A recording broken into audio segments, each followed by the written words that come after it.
Cinema அப்படின்னாலே நம்ம ஃபெஸ்டிவலா தான் பார்ப்போம். அதாவது எல்லாருக்கும் சில நடிகர்கள பிடிக்கும். அவங்க படம் வெளிய வந்தாலே அது கொண்டாட்டம் தான், ஃபெஸ்டிவல் தான்.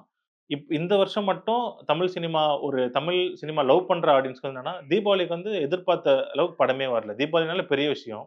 இப்ப நம்ம விஜய் சார் படமோ, ரஜினி சார் படமோ, கமல் சார், அஜித் சார் எந்த படமும் இல்லாம வந்திருக்கு. பட் ஆர்டிஸ்ட்டே இல்லாம அது டேமா தான் வந்திருக்கு. ஆமா சார்.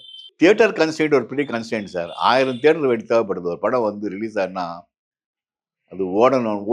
அது 1000 தியேட்டர்ல ஒரு வீக்கெண்ட் ரிலீஸ் ஆச்சுன்னு வச்சுக்கங்களேன். அந்த வீக்கெண்ட் ஃபுல்லானா தான் அந்த படத்தோட கலெக்ஷன் வந்து ஜஸ்டிஃபை ஆகும். அந்த மாதிரி தியேட்டர்ஸ் கிடைக்கலையோ என்னமோ. Maybe that's why. அந்த மாதிரி 1000 தியேட்டர் கிடைக்கலையோ என்னமோ. நிறைய படங்கள்ல வந்து இப்படிலாம் சிவாஜி சார் வந்து ஒரு வருஷத்துக்கு 10 படம் 1964ல 12 படம் ரிலீஸ் ஆச்சு சார். இப்போ ஒரு ஹீரோ 2 வருஷத்துக்கு ஒருத்தர் படம் பண்றாரு. ரஜினி உள்பட they make a film every 2 years. அதுக்கேற்ற மாதிரி சம்பளம் வாங்கிக்கிறாங்க, அது வேற மேட்ரு. the point is அந்த அந்த அவுட்புட் கிடையாது இப்போ சினிமால.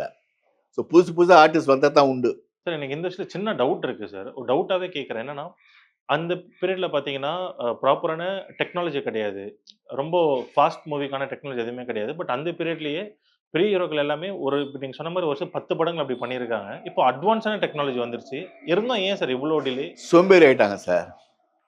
டெக்னாலஜி இம்ப்ரூவ் ஆக time factors also become cumbersome. இப்போல்லாம் எல்லாம் ரிலாக்ஸ்டாக இருக்காங்க சார். யாருமே வந்து ஒரு நாளைக்கு 2 ஷாட் 3 ஷாட் எடுக்கிறாங்க. இல்லைன்னா ஒரு நாளைக்கு வந்து 2 சீன் எடுப்பாங்க, ஒரு 3 சீன் எடுப்பாங்க. பாலச்சந்தர் சார்லாம் 4 சீன் எடுப்பார். காத்தால 2 சீன் எடுப்பார், மத்தியானம் 2 சீன் எடுப்பார். ஸோ ஒரு படத்தை 20 டேஸில் முடிச்சுடுறாரு. அவர் டைவாக ஒரு 60 டேஸ் ஆக்குவார் பாலச்சந்தர் சார். ஏன்னா அவரோட அவர் நிறைய எடுத்துட்டு ரெடியூஸ் பண்ணுவார். பட் மணிரத்னம் அப்படி தான். அவங்களாம் அந்த volt fashion film makers sir. they take a lot of footage and reduce it. ஜாதி மொழிங்கிற படத்தில் வந்து நான் 6 வேஷம் பண்ணேன். படத்தில் ஒரு வேஷம் கூட வரல. 6 வேஷம் பண்ணேன். நானும் பெரிய ட்ராக்கே ஒன்று பண்ணேன். அப்புறம் இது ஒரு காரணத்துக்காக ட்ராக்கை ரிமூவ் பண்ணிட்டாங்க. நல்லா பண்ணலைங்கிறதுனால நினச்சேன் நான். இல்லைடா, ஃபுட்டேஜ் ஜாஸ்தி ஆகிடுச்சுல அப்படின்ட்டார் டைரக்டர். அதனால் அது ஒன்றும் பெரிய கிரைட்டீரியன் இல்லை சார். இப்போல்லாம் 2 படம் பண்ணுறாங்க, 2 வருஷத்துக்கு ஒரு படம் பண்ணுறாங்க. சிவாஜி சார் 1964ல் வந்து 14 படம் ரிலீஸ் ஆச்சு சார்.